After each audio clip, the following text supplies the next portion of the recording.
Hey everybody, we're back with another installment of the video tutorials for mojoPortal brought to you by Arvix. Today we're going to cover the blog functionality that is integrated within the regular installation of mojoPortal. You can see that we've already created a tab called Our Blog. Let's click on the tab. You'll notice that we don't have a feature added to the page yet. So the default drop down, we can select blog, we'll call it Our Blog, and click add content. Now here's the default instance of mojoPortal. You'll see that the blog is in the default configuration, which shows the navigational calendar, the links to various RSS feed threads that you can subscribe to, statistics, entries, and comments. Now, since we're already logged in, you'll see that we have settings, add post, and administration. Let's first take a look at settings, and boy, are there a lot. So let's have a general look here. We'll start with the general tab. Show the blog search box. This allows your users to be able to search specifically within the blog section.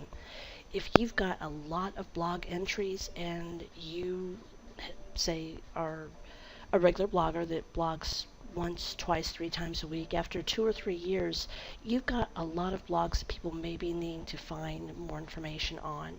This is a really great feature to have available for your readers so that they can find that content readily without having to search through the rest of the site content. Author override. This is where this comes in is that by default, when you create a blog entry, it is listed as by the person who is posting the blog. Now, if you've got an assistant who's actually posting the blog for his or her boss, and the boss's name is what really should go here, or if you are, as a person, posting a blog entry for the company or organization, for instance, you can say, my organization, and that's what will appear for the author as opposed to the person who actually posted it. And email, that's way whoever wants to reach out to who the blogger is, you can specify the email here. If you have any copyright notices or description for your blog, this description will come in for the RSS feed. That's what shows up at the heading of the RSS feed that goes into places like network blogs or any other RSS feed that subscribes to your blog. Editor height, this is relevant for when you're actually doing your blog entry. We'll take a look at that in just a moment. Date, time, format, string, we'll click on the question mark here, and you'll see that the examples, you can choose how you want your dates to be displayed on your blog. That can become very relevant if you are editing your formatting to appear a certain way, or you have a certain criteria for how it should be displayed based on organizational preferences. And related items, oh, this is a great feature that I am delighted that they added to the blog from mojoPortal. If you have articles that are related, you can have those links appear at the bottom of your blog article.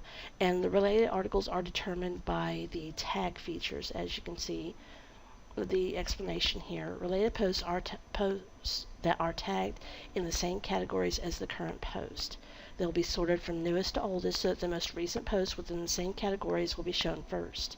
If you don't want to show related posts, you can just leave the default setting of 0. Now, that's actually really pretty nifty. And that's under general. You'll see that we have a lot more to choose from. Excerpt mode settings, they're important as well.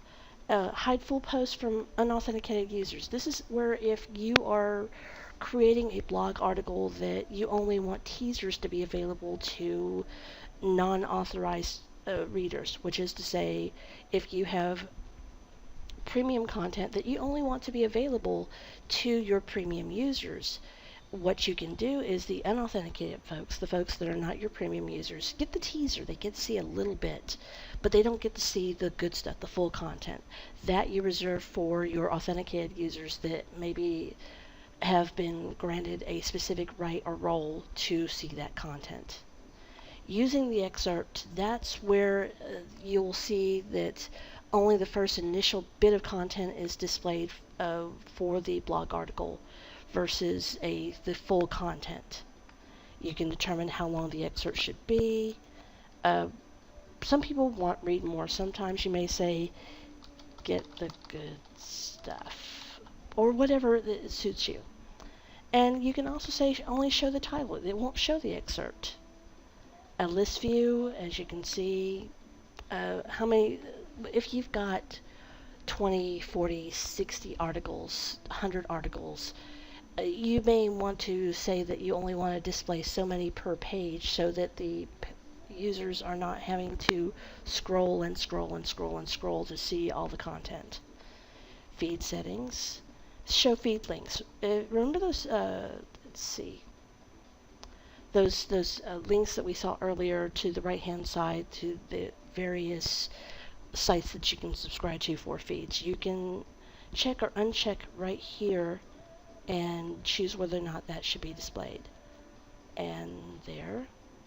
And disable outbound feed. That's if you don't want your blog to have a feed that anybody could access. Now,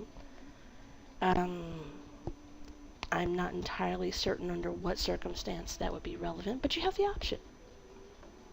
And of course, we have lots of other content and such to choose from that are relevant depending on how you want your RSS feed to be seen. So we will click on navigation settings. Now this is where we can choose whether or not that calendar that we saw as default is visible or not for navigation. Archives, that's basically a list that goes by month from the very first to the very most recent. That list can get kind of long after a while. If you've got 3 or 4 years, you've got a list with 36 entries, the 48 entries for 3 or 4 years. So this is based on your personal judgment of whether that's actually a value add to your reader and the best use of your space. Navigation on right. This is where you can choose where all those navigation elements on the right hand side or if they go to the left. Statistics, that's how many people have read your articles. And show next previous links in the blog detail. That way when you click on the actual article itself, whether or not you want your users to be able to go previous and next from the article itself. Comment system, this is where you can choose to use either the internal comment system that's provided within mojoPortal or a third-party comment system like Disqus. Now the great thing about Disqus is because it is trackable through, it's used by so many sites that if you really want to keep track of what you commented on where, you can go to your Disqus login and look there instead of having to track it down to the specific website. Social settings. This is where you can choose to show or hide the add this button or the +1 from Google, the tweet, Facebook like buttons. Depending on what social media channels you prefer to target, depending upon your audience, this allows you to tweak your blog entry to that specific audience. Extra sidebar content. This is really great. On the right hand side usually you have the option of being able to list things like, say you want to give a blog description that's visible for every single article about the author, about the website itself, about the goals, and if it's a business specific, about what is best about this blog over all other blogs. And the upper content and lower content, it will appear above and below things like the categories and such that are displayed on the right hand side. And we'll slide down here, and miscellaneous, because these are just the settings that didn't seem to make sense anywhere else. Show page left content and page right content in blog. If you have chosen to set up your page with content that's in the left, center, and right, like most pages in mojoPortal are configured to do, you can determine whether or not those features that are on the blog page will appear all the way down to the blog detail level here. Version history. This is a great feature because sometimes you may decide to make edits to a blog entry before it's published and then decide, well, maybe I didn't want it that way, let's roll it back. Version history makes that a really easy thing to do. Show map with excerpt. If you are a blogger who posts about events or really cool adventures or whatever, you may want to be able to show on a map, this is where all this happened. Here you go, here's your feature right here. It's really easy to use. Now, those are our blog settings. General and security are features that are specific, are tabs that are apparent for pretty much all mojoPortal modules that have been added to a page. Here we can see security, who gets to view, who gets to edit, and general, of course, feature instance style. Say we decide we wanted to change our blog to our awesome blog or whatever. This is where you can do it and do it on the fly. Click save. And as you can see, we didn't really make a whole lot of changes, but we did go over all the different changes that are available.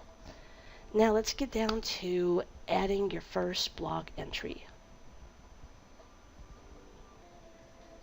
And as you can see, we've got a lot of options to choose from. You've got your title, subtitle, your content with a basic text editor.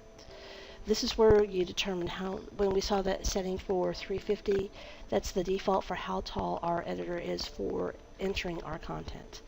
Page metadata, this is great for SEO. Map settings, this is that location to make your map location specific for each entry. Attachment